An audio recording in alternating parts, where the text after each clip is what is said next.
This morning I got up at night and politics is in my shirt and pant. बताइए, politics shirt pant में है। यहां तो मेरे भाई बैठे हुए हैं, अनुराग भदौरिया जी, पूछिए इनसे जरा। बैठाया था ना साइकिल के कैरियर पे राहुल गांधी को, क्या हुआ पूछिए जरा। साइकिल लेके दो अच्छे लड़के चले थे, क्या हुआ साइकिल का? पंचर हुआ। अभी तक पंचर लग नहीं पा रहा है। तेरा बाप ये तो बहुत नॉटी क्वेश्चन था। आप भी जानती हैं कि हम भी क्यों चाहते हैं कि वो अध्यक्ष बने। पार्टी के अंदर सवाल खड़े करना संघ की सोच हो जाती है। आज ये कहकर क्या उन परेशानियों का अंत हो जाएगा, निकल जाएगा सुलह का फॉर्मूला आपका पंजाब और राजस्थान में? अंजना जी, जिस बीजेपी प्रकार कह रही है, सर सवाल पूरा नहीं हुआ है, बीजेपी कह रही है आत्मघाती है ये सोच। ये बीजेपी के लिए जरूर आत्मघाती साबित होगा जो स्टेटमेंट उन्होंने दिया है। अंजना जी, जिस परिप्रेक्ष्य में आज राहुल जी ने बात की, करीब 3,500 हमारे जो सोशल मीडिया के वॉलंटियर को संबोधित कर रहे थे, किसी ने सवाल पूछा कि राहुल जी, ऐसे काफी लोग हैं आज जो कोरोना का हैंडलिंग है बीजेपी का उससे नाराज है, नोटबंदी की बात हो, जिस प्रकार से चाइना हमारे देश में घुस रहा हो और सरकार झूठ फैलाने का काम करे, हमको कैसे उनको जोड़ना चाहिए। तब राहुल जी ने ये बात कही कि कांग्रेस की विचारधारा देश को बचाने की विचारधारा है, वहां डर का कोई काम नहीं है, यहाँ कमजोर दिल वालों का काम नहीं है। ऐसे लोग चाहिए हमको जो सिर्फ देश की बात करें। कांग्रेस की विचारधारा है कि हमको देश को कुछ भी करके बचाना है, और ऐसे लोग जो कांग्रेस छोड़ के जाते हैं, जो डर गए हैं, ऐसे लोगों को हमारा काम नहीं है। और ऐसे लोग चाहिए जो डर नहीं, सिर्फ देश को बचाने की बात करेंगे, कांग्रेस की विचारधारा की बात करेंगे। उनका स्वागत है। क्या गलत कहा उसमें? संबित जी क्यों मुस्कुरा रहे हैं आप? क्यों मुस्कुरा रहे हैं? अंजना जी, आज आप देख रही हैं जिस प्रकार से देश की, ऐसे ही लोग चाहिए जो मजबूती से भाजपा के सामने लड़ पाए। क्योंकि ये भाजपा है कि या तो डर से, भय से, कुचल के, कुछ भी करके उनको अपनी सत्ता की रक्षा करनी है, उनको देश की नहीं पड़ी है। आज प्रधानमंत्री का ये कहना है कि उत्तर प्रदेश में कोरोना के सेकंड वेव में अच्छा कार्य किया, क्या उन्होंने गंगा में बहती लाशें नहीं देखी? किस प्रकार से, कौन ये चीज बोल सकता है? ये झूठ सिर्फ और सिर्फ भाजपा फैला सकती है। अगर उसके सामने आपको लड़ना है तो आपको मजबूत दिल वाले लोग चाहिए, और यही राहुल गांधी का मैसेज था। 3,500 से ज्यादा जो हमारे वर्कर इससे जुड़े थे, सारे वर्कर आज ये मैसेज लेके गए, ये लड़ाई आजादी की दूसरी लड़ाई की तरह है। अंग्रेज चले गए, इनको छोड़ गए, माफी मांगने वालों के सामने अगर लड़ना है तो आपको मजबूत होकर लड़ना पड़ेगा। ये राहुल गांधी जी का आज राहुल गांधी ने कहा है निडर होकर लड़िए। आप लोग फेक न्यूज फैलाते हैं संबित पात्रा जी। हाँ, मैं जवाब देता हूं। देखिए अंजना जी, आपने मुझे पूछा कि मैं क्यों मुस्कुरा रहा हूं। मैं तो सैल्यूट करता हूं कांग्रेस के प्रवक्ता। कितना डिफिकल्ट काम है, जरा सोचिए आप अंजना जी, कितनी मुश्किल भरी डगर है। जिनको ये जोक नहीं समझा ना, जाके पोगो देखो तुम लोग। हाँ, मतलब क्या क्या डिफेंड करना पड़ता है, आप सोचिए। अगर हम लोग को ये सब डिफेंड करना पड़ता, हमारी परिस्थिति क्या हो जाती। मैं तो आप प्रणाम करता हूं रोहन भाई को, मेरे अच्छे मित्र भी हैं, अच्छे व्यक्ति हैं, अच्छा काम कर रहे हैं। इतने डिफिकल्ट परिस्थिति में भी राहुल जी को डिफेंड कर रहे हैं, ये कोई साधारण विषय नहीं है। देखिए, राहुल जी ने कहा कि उनको निडर लोगों की आवश्यकता है, जो लोग बिल्कुल डर से परे हो। मैं तो कहता हूं राहुल जी, आप ही डरना बंद कर दीजिए ना। राष्ट्रीय अध्यक्ष का पद आपने छोड़ दिया था डर के, आप उसे पुनः ग्रहण कर लीजिए। आप फिर से राष्ट्रीय अध्यक्ष। अरे 1.5 साल हो गए, कांग्रेस पार्टी में कोई अध्यक्ष ही नहीं है, दल में बल नहीं है। बल नहीं है तो दल गया है गल, दल में बल नहीं है, बल नहीं है तो दल गया है गल। क्या बढ़िया था गुरु। फिर आज छलक रहा है राहुल का जो फ्रस्ट्रेशन है, वो हम सब देख रहे हैं। भाई साहब, दल में बल नहीं है। अभी भी राहुल के जो हमारे रोहन भाई हैं प्रवक्ता, तो आप उनको जबरदस्ती अध्यक्ष क्यों बनाना चाहते हैं संबित जी? आप उनको जबरदस्ती अध्यक्ष क्यों बनाना चाहते हैं? तो वो डिसाइड करेंगे। ये तो आप भी जानती हैं, ये तो बहुत नॉटी क्वेश्चन था। आप भी जानती हैं कि हम क्यों चाहते हैं कि वो अध्यक्ष बने। समझ रहे हो आप? वही अध्यक्ष, वो बड़े एसेट हैं, देश के बहुत बड़े एसेट है वो। आप नहीं जानती हैं कि हम क्यों चाहते हैं कि वो अध्यक्ष बने। हम तो उनके लिए अच्छा कौन कहता है कि हम फासिस्ट हैं? कौन कहता है कि हम लोग दूसरों का सर्वे भवंतु सुखिना सर्वे संतु निरामया। हम चाहते हैं कि कांग्रेस पार्टी में बिल्कुल सुख हो, शांति हो, और वो निरामया मतलब माया से परे जिए, खुशी खुशी रहे। हम चाहते हैं राहुल जी अध्यक्ष बन जाए, इसमें क्या बुराई है? क्यों रोहन भाई भी नहीं चाहते हैं क्या? रोहन भाई भी चाहते हैं राहुल गांधी जी अध्यक्ष बन जाए। हम सब चाहते हैं राहुल गांधी अध्यक्ष बन जाए। जवाब दे दीजिएगा, सुन लीजिए। नड्डा जी का फैसला आपने थोड़ी किया था, मत लीजिए। नड्डा जी का भी फैसला आपने थोड़ी किया था सर। हर पार्टी में 1-2 लोग तय करते हैं। बता दें फिर।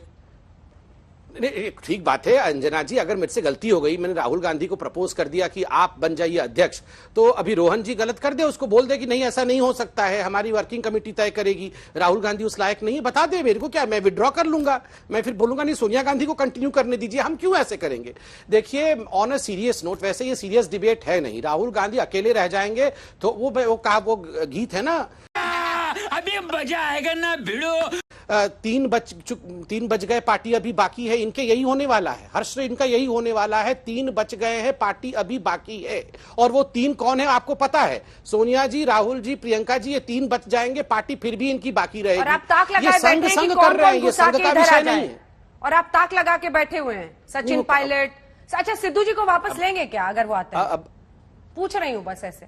नहीं, अब वो तो मैं नहीं, कौन आ रहा है कौन नहीं जा रहा है ये मेरा विषय नहीं है, ये आप बताइए, ये सारे संघ के एजेंट थे इतने दिन तक, क्या ये गुलाम नबी आजाद जी संघ के एजेंट थे, कपिल सिब्बल जी संघ के एजेंट, शशि थरूर, ये इतने हाईफाई इंग्लिश बोलते हैं, ये संघ के एजेंट, आप बताइए ये सारे लोग संघ के एजेंट थे, ये सचिन पायलट संघ का एजेंट, ज्योतिरादित्य सिंधिया तो हमारे पास आ गई, बताइए ये सारे संघ के एजेंट यहाँ बैठे हुए हैं, क्यों नहीं निकाल रहे हैं इनको, क्यों नहीं निकाल, हमने बोला है। देखिए मुझे तो कभी कभी समझ में नहीं आता है ये राहुल गांधी जी बोलते क्या है, with all due respect to Rahul Gandhi and Rohan भाई, मैंने उनका एक स्पीच सुना अभी थोड़े दिन पहले, बोल रहे थे कि अब मैं थोड़ा इमोशनल बातें करूंगा, और जब वो वाइस प्रेसिडेंट पहली बार बने थे फिर उन्होंने कहा कि you know this morning I got up at night this हाँ मैं थोड़ा सा बोल रही हूँ, राहुल जी के बारे में अच्छा ही बोल रहा हूँ। देखिए फिर उन्होंने भाषण में कहा कि मैं बहुत इमोशनल बातें करूंगा करके कहा कि you know this morning I got up at night and politics is in my shirt and pant. बताइए पॉलिटिक्स शर्ट पैंट में है, अभी क्या किया जाए बताइए, इसको मैं क्या जवाब दूं? अब देखिए इनके पार्टी का विषय है, पार्टी का विषय, मैं तो फिर भी कहूंगा कि राहुल जी को अध्यक्ष बनाओ। देखिए संबित पात्रा जी अपने आप को डॉक्टर कहते हैं, और मुझे लगता है थोड़ा सा कहीं ना कहीं डिस्टर्ब है, क्योंकि पार्टी में जिस प्रकार से झूठ फैलाने का रोज काम करते हैं, और अगर फिर भी पार्टी कदर ना करे तो दुख होना स्वाभाविक है, बेचारे रोज झूठ बोलते हैं, डिबेट में आके चिल्लाते हैं, कुछ नहीं मिलता, बाकी सब ले जाते हैं। संबित भाई मेरी पूरी भावना आपके साथ है, आप इतना झूठ फैलाते हैं, इतना फर्जीवाड़ा करते हैं, आप बन जाओ ना कांग्रेस पार्टी का अध्यक्ष, और ऐसे आपको दे दिया जाएगा वो, आप चिंता मत करो। तो आपका दुख मैं समझ सकता हूँ, मानसिक तौर पे जो असर हुआ है वो आपके ऊपर, मैं आपके साथ हूँ, वो छोड़ते हैं। देखिए अंजना जी उन्होंने अभी मुद्दा क्या है, आज जो राहुल गांधी की ये बात करते हैं, उनके एक ट्वीट पे इनके 10-10 ट्रोल मंत्री लग जाते हैं, अभी तो 4-5 की नौकरी चली गई है, इनकी भी जाने वाली है बहुत जल्दी, क्योंकि झूठ में ये फंसने वाले हैं। देखिए अंजना जी मुद्दा यहाँ पे ये लड़ाई बहुत बड़ी है, यहाँ पे आप अगर छोटी लड़ाई की तरफ इसको देखेंगे, आज राहुल जी ने बहुत स्ट्रॉन्ग मैसेज दिया कि ये लड़ाई देश को बचाने की लड़ाई है। मैं इसमें क्या झूठ बोल रहा हूँ वो बताइए, जो किसान आज अपने हक के लिए लड़ रहे हैं उसके खिलाफ उसको राष्ट्रद्रोह बोल देना, जो मजदूर लड़ रहे हैं उनके खिलाफ केस कर देना, आज महिलाओं की बात हो, मुझे बताइए कि ये बोलना कि कोरोना काल में यूपी ने अच्छा किया, गंगा में बहती लाश देख के कौन वो आदमी बोल सकता है। आज चीन की हम बात कर रहे हैं, रोज बोल रहे हैं कि डेप्सांग एरिया में आज भी चीन है, कौन बोल सकता है कि हमारी सरहदें सुरक्षित है।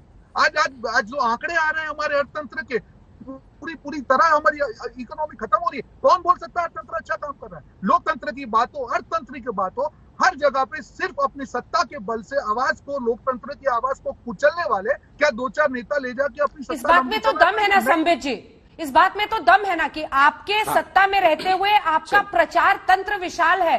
मैं आ रही हूं अनुराग जी, इसके बाद तुरंत आऊंगी, थोड़ा सा इसका जवाब दे दीजिए। आपका प्रचार तंत्र विशाल है, उसको काउंटर करने के लिए तमाम पार्टियों को पूरी ताकत तो झोंकनी पड़ेगी ना।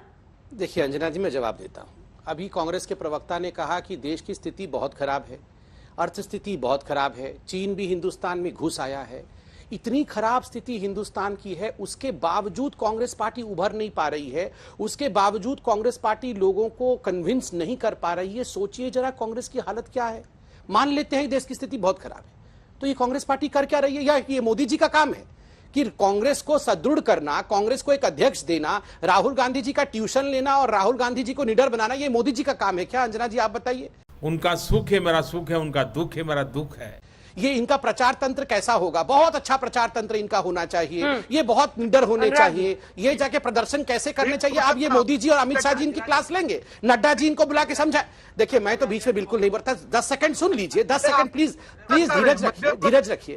ये काम 10 सेकंड अंजना जी, मैं किसी के बीच में नहीं बोलता हूं, आगे से मैं भी बीच में बोलूंगा। ये तो स्काइप से जुड़े हुए हैं, मैं कैमरा से जुड़ा हुआ हूं, याद रखिएगा। इन सबके बीच में बोलूंगा, डिबेट पूरा खराब हो जाएगा, इसलिए शांति रखिए। मेरी आवाज ज्यादा जाएगी, मैं कैमरा से जुड़ा हुआ हूं, आपके पूरा बीच में बोलता रहूंगा, इसलिए शांति से बैठिए और सुनिए। 10 सेकंड के बाद आप बोलिएगा। हाँ, इसलिए स्काइप से जुड़े हैं आप, बिल्कुल कर्टसी के साथ डिबेट करिए, वरना वो भी बीच में बोलूंगा तो कट जाएगी। देखिए अंजना जी, आप तो हमारी बात भूल जाइए। नहीं कोई नहीं, ये तो धमकी नहीं है, मैं ये इंटरफेरेंस तो इन्हीं का है। मैं तो भूल जाइए मेरी बात। यहाँ तो मेरे भाई बैठे हुए हैं, अनुराग भदौरिया जी, पूछिए इनसे जरा, बैठाया था ना साइकिल के कैरियर पे राहुल गांधी को, क्या हुआ पूछिए जरा। साइकिल लेके 2 अच्छे लड़के चले थे, क्या हुआ साइकिल का? पंचर हुआ, अभी तक पंचर लग नहीं पा रहा है। रुको जरा, सब्र करो। और ये बोल रहे आप जीजी क्या अभी जीजा कोई बचा नहीं सकता है, ऐसा पंचर हुआ है आपकी साइकिल में। तेरा बाप